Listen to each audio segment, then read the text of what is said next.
અમદાવાદની વાત કરીએ તો અમદાવાદ સહિત રાજ્યભરમાં નામચીન હોટલ અને રેસ્ટોરન્ટમાંથી દિન પ્રતિદિન ભોજનમાં ભેળસેળના વધતા જતા કિસ્સા સામે આવી રહ્યા છે। તેવામાં અમદાવાદના પંચવટી વિસ્તારમાં આવેલ ગજાનન પૌવા હાઉસમાંથી જીવાત નીકળવાની ઘટના સામે આવે છે। ત્યારે શું છે સમગ્ર મામલો, જાણીએ અમારા ખાસ અહેવાલમાં।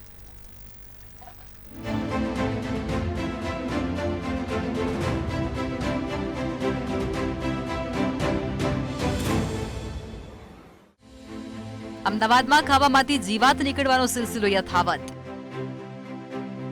અમદાવાદમાં ગજાનંદ પૌવા હાઉસમાં બ્રેકફાસ્ટમાંથી નીકળી જીવાત। ગ્રાહકે ઓનલાઈન મંગાવેલ ઉપમામાંથી નીકળ્યો વંદો। ભોજનની ગંભીર બેદરકારી સામે જવાબદાર અધિકારીઓ ગાઢ નિદ્રામાં। વારંવાર ઘટનાઓ બનવા છતાં વેપારીઓની લોકોના સ્વાસ્થ્ય સાથે રમત। અમદાવાદ સહિત રાજ્યભરમાં નામચીન હોટલ અને રેસ્ટોરન્ટમાંથી જીવાત વંદા અને નીકળવાની જે સમસ્યા છે તે હજુ પણ યથાવત જોવા મળી રહી છે। અમદાવાદમાં રહેતા એક ગ્રાહકને પંચવટી ખાતે આવેલા ગજાનંદ પૌવા હાઉસમાંથી બ્રેકફાસ્ટ મંગાવવાનો કડવો અનુભવ થયો હતો। ગ્રાહકે ઓનલાઈન ઉપમા ઓર્ડર કર્યો હતો, જેમાંથી વંદો નીકળ્યો હતો। વંદો નીકળતા જ ગ્રાહકે રેસ્ટોરન્ટ વિરુદ્ધ કોર્પોરેશનમાં ફરિયાદ દાખલ કરી હતી। આ અગાઉ પણ રેસ્ટોરન્ટમાંથી ઓનલાઈન ઓર્ડર મંગાવતા તેમાંથી ઈયળ નીકળી હતી, જેની વિરુદ્ધ ગ્રાહકે અમદાવાદ મ્યુનિસિપલ કોર્પોરેશનમાં ફરિયાદ નોંધાવી હતી।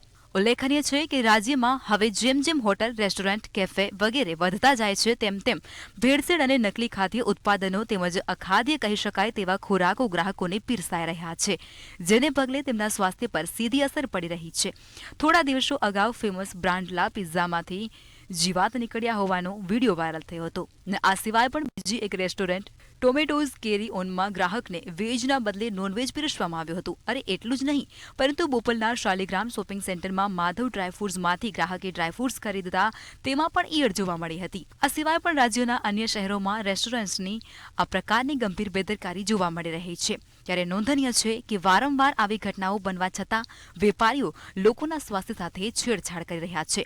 ભોજન પ્રત્યેની ગંભીર બેદરકારી સતત સામે આવવા છતાં જવાબદાર અધિકારીઓ ગાઢ નિદ્રામાં હોય તેવું જણાઈ રહ્યું છે।